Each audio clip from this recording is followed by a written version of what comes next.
Welcome to the forensic station. आज हम बात करेंगे about the brain mapping. Brain mapping क्या है? Brain mapping is also known as brain fingerprinting. Like brain fingerprinting काफ़ी common name है, तो हम सबको पता होगा ब्रेन फिंगरप्रिंटिंग का। बट ब्रेन मैपिंग भी हम ब्रेन फिंगरप्रिंटिंग को ही कहते हैं। इन सब के ना ये एक ही टर्म है इन दोनों का। तो ये होता क्या है? ये एक डिटेक्शन टेक्निक है जिसमें हम यूज़ करते हैं ईईजी को डिटरमाइन करने के लिए कि कोई स्पेसिफिक इंफॉर्मेशन हमारा जो पर्सन है, सस्पेक्ट है, उनके ब्रेन में वो प्रेजेंट है या नहीं है। ओके। इसमें बेसिकली हम ब्रेन में से इलेक्ट्रिकल वेव्स जनरेट होती हैं पर्सन के। लाइक उनको अगर हम कुछ शो कर रहे हैं तो उसके रिस्पॉन्स में उनके ब्रेन में से कुछ एक वेव्स जनरेट होंगी, इलेक्ट्रिकल ब्रेन वेव्स, जिनको हम रिकॉर्ड करके स्टडी करते हैं। इसमें ये कंप्यूटर बेस्ड टेक्निक है जो कि हेल्प करता है डिटरमाइन करने के लिए कि जो इंडिविजुअल का ब्रेन है ना, उसमें कोई इन्फॉर्मेशन है या नहीं है। बिकॉज हम ऐसे नहीं कह सकते ना कि क्या पता सस्पेक्ट हमें झूठ बोल रहा हो, ठीक है, वो मना कर रहा हो कि नहीं मुझे ऐसा कुछ पता ही नहीं है। या फिर कई बार चीज़ें होती हैं हमारी माइंड में, वो चीज़ें प्रेजेंट होती हैं बट हम उन चीज़ों को स्किप आउट कर देते हैं। हमें वो एग्जैक्टली याद नहीं आता कि हमने ऐसा कुछ देखा था नहीं देखा था। हम इसको एकदम अच्छे से याद नहीं कर पाते उन चीज़ों को। तो ब्रेन मैपिंग के थ्रू क्या होता है इस टेक्निक में, इसमें आपको कुछ एक ऑडियोज़ या फिर विजुअल क्लिपिंग्स दिखाई जाती हैं। आपको कुछ फ़ोटोज़ दिखा दी, कुछ छोटी छोटी वीडियो क्लिप्स दिखा दिया, कुछ ऑडियो सुना दिया। तो केस से रिलेटेड होती हैं सारी चीज़ें, तो ये आपको सुनाई या दिखाई जाती हैं एक किसी भी एक सस्पेक्ट को जिनके ऊपर टेस्ट हो रहा है पर्सन पे।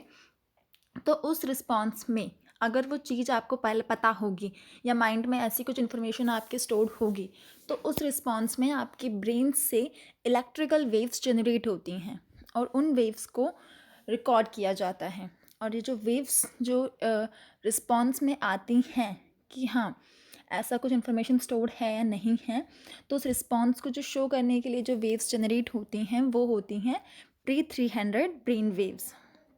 ओके। और ये वेव्स प्रेजेंट होती हैं आपकी बाय ईईजी। ओके, देखो ये इसमें एक डेमोन्स्ट्रेशन मैंने यहाँ पे एक फ़ोटो लगाया हुआ है। इसमें जैसे एक पर्सन है, उस पर्सन के हेड पे एक पूरा एक हेड कैप रहता है यहाँ पे, जहाँ पे बहुत सारे वायर्स अटैच्ड रहते हैं। एंड ये आपका सिस्टम है जहाँ पे ये अटैच्ड रहते हैं सारे। तो सारे सिग्नल्स, इलेक्ट्रिकल वेव्स जो हैं आपके सिस्टम में एक डिजिटाइज्ड फॉर्म में सब डाटा यहाँ पे स्टोर हो जाता है और ये हमें एक ईईजी ग्राफ की फॉर्म में शो होते हैं, जिस ग्राफ को यहाँ पे स्टडी किया जाता है एंड रिज़ल्ट जो है आपका वो देखा जाता है। और इस डिवाइस के जो मेन इन्वेंटर थे वो हैं आपके डॉक्टर लॉरेंस फेवर। इन्होंने इसे इन्वेंट किया था और पेटेंट किया था इस इस इंस्ट्रूमेंट को, इस टेक्निक को। ओके। इसमें मेनली इन्होंने यूज़ किया था एक स्पेसिफिक ब्रेन रिस्पॉन्स जिसका नाम है P300 वेव। और इन्होंने इस P300 वेव को नेम किया था अपने accordingly as the P300 murmur, MER. What's the full form of this? Is memory and encoding related multiphasic electroencephalographic response. Okay. ये काफ़ी इंपॉर्टेंट है, काफ़ी बार पूछा जाता है ये मर्मर के accordingly, murmur and P300 and it's full form. Okay. तो अब ये होता क्या है P300 जो है ना, ये एक वेव है जो कि एमिट आउट होता है approximately after 300 milli seconds.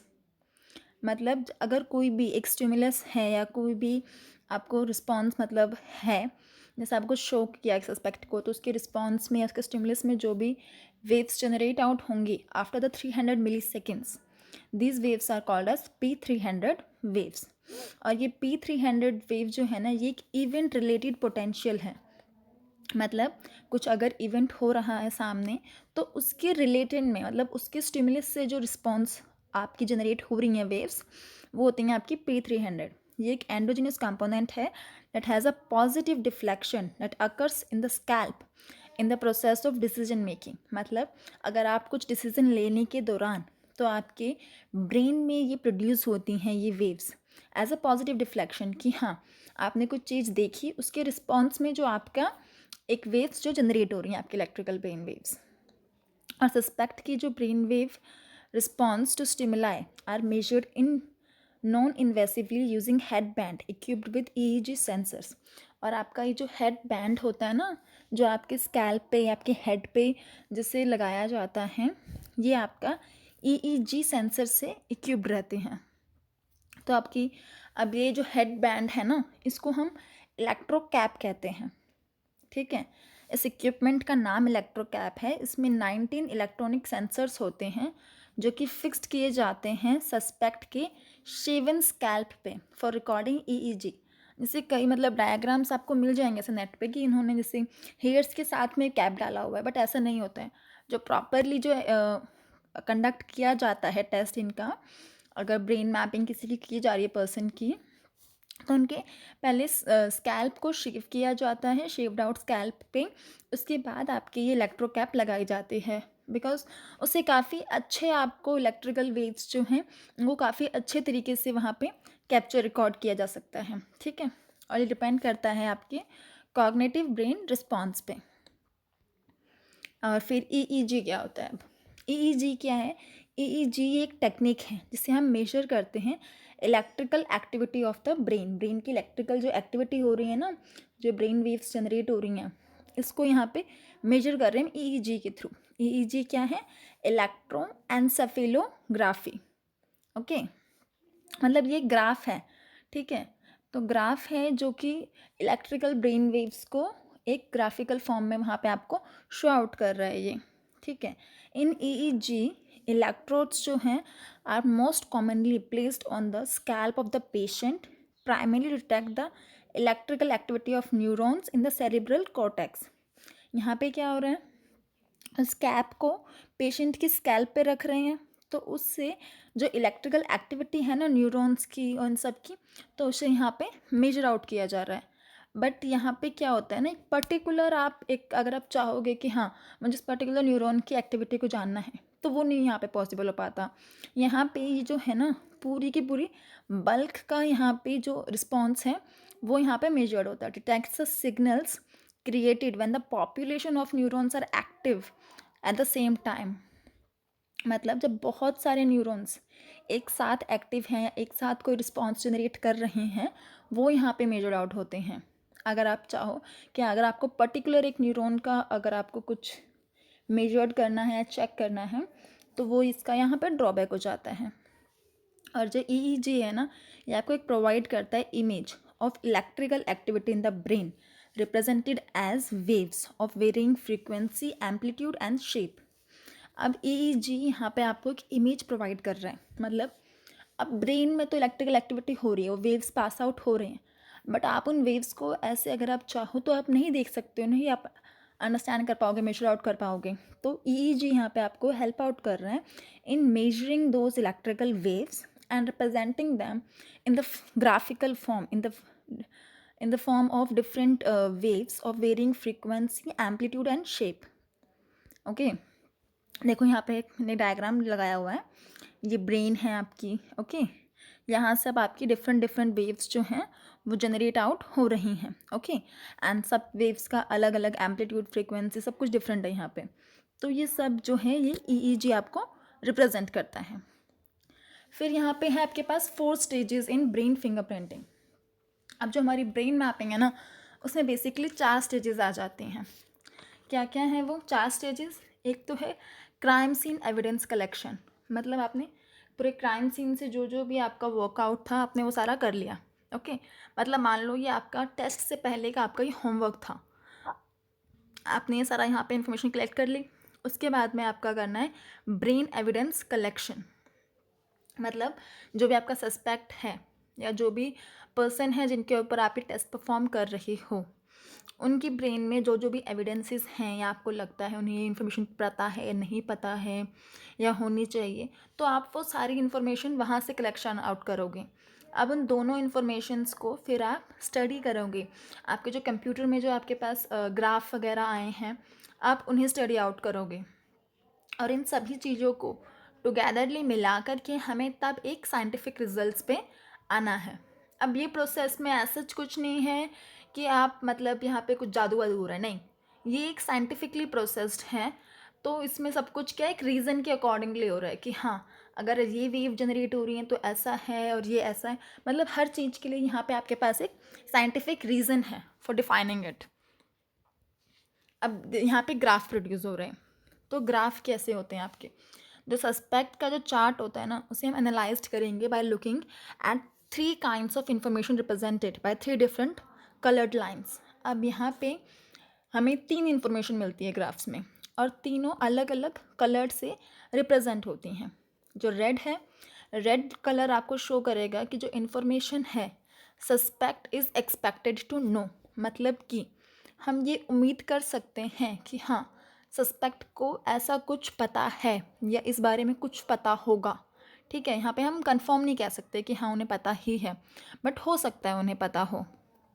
And green colour shows information not known to the suspect, कि जो हमारी इंफॉर्मेशन जो हमने उन्हें बताया, जो हमने उनसे पूछना चाहा, तो उस रिस्पॉन्स में सस्पेक्ट जो है उन्हें उस रिगार्डिंग में कुछ नहीं पता, लाइक इन्फॉर्मेशन जो है सस्पेक्ट को नहीं पता है, तो वो क्वेश्चंस क्या हो जाते हैं, वो इर्रेलेवेंट हो जाते हैं सस्पेक्ट के लिए, कि उन्हें तो इस बारे में कुछ पता ही नहीं था, उनको हमने वो चीज़ वैसे ही दिखा दी। फिर है हमारे पास ब्लू लाइन।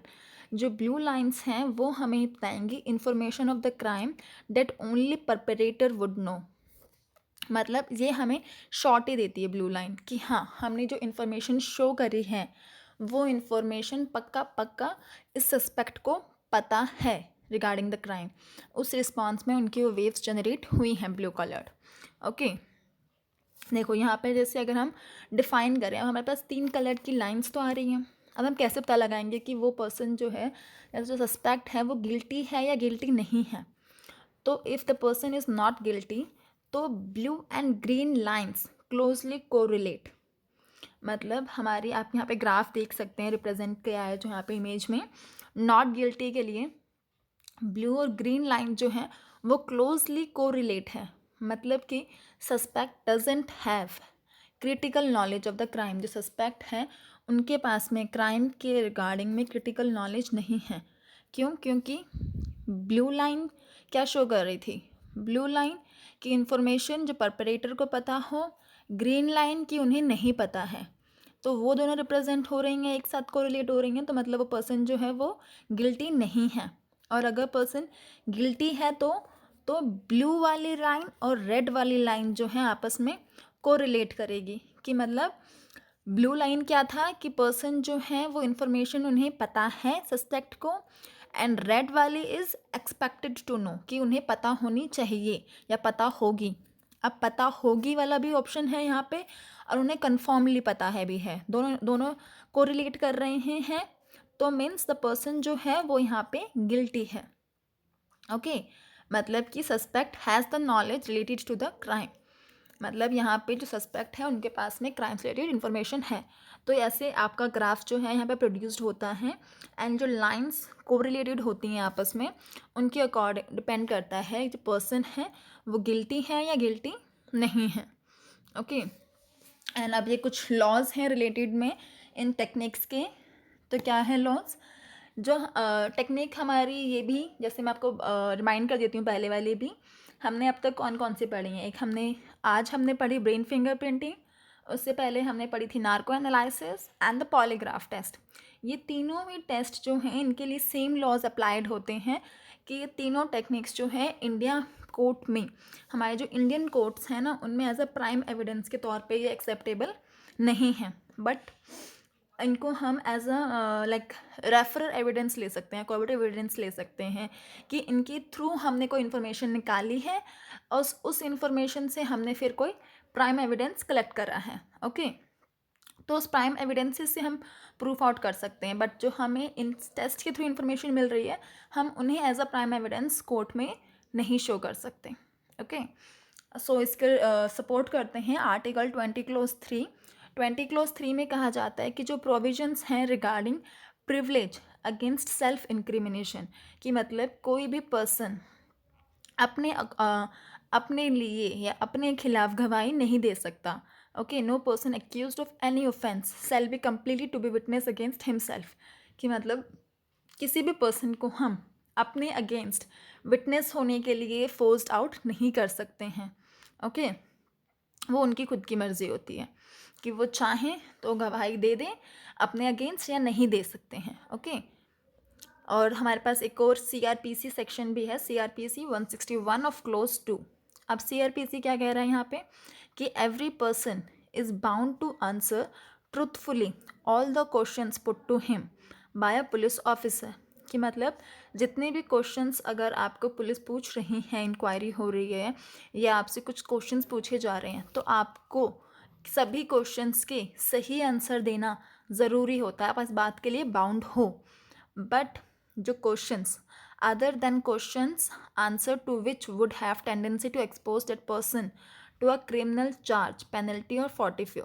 मतलब कि आप सभी क्वेश्चंस के सही सही जवाब देने के लिए बाउंड हो, बट अगर कोई भी क्वेश्चंस आपको ऐसा लगे कि वो क्वेश्चन आपके अपने खिलाफ है या आपको एक्सपोज आउट कर देगा, आपको उस क्वेश्चन की वजह से कोई क्रिमिनल पेनल्टी या चार्ज लग सकता है, तो आप उस क्वेश्चन को मना कर सकते हो।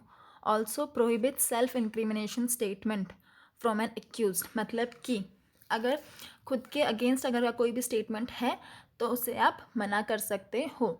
मतलब कि आप कभी भी या कोई भी ऐसा रूल नहीं है जो आपको बाउंड करता हो अपने अगेंस्ट गवाही देने के लिए। तो इन सभी टेस्ट्स जो भी टेस्ट्स हैं हमारे narco analysis, polygraph and brain fingerprinting, इनके लिए जो हमारे सस्पेक्ट हैं या जो भी हमारे पेशेंट हैं जिसके ऊपर ये टेस्ट होने हैं, तो पहले उनसे परमिशन लेनी पड़ेगी। अगर वो एग्रीड कर रहे हैं कि हाँ we are ready for the test, तभी ये टेस्ट कंडक्ट होंगे। ओके, सो इसी के साथ हमारी जो फर्स्ट यूनिट है वो कंप्लीट हो गई है।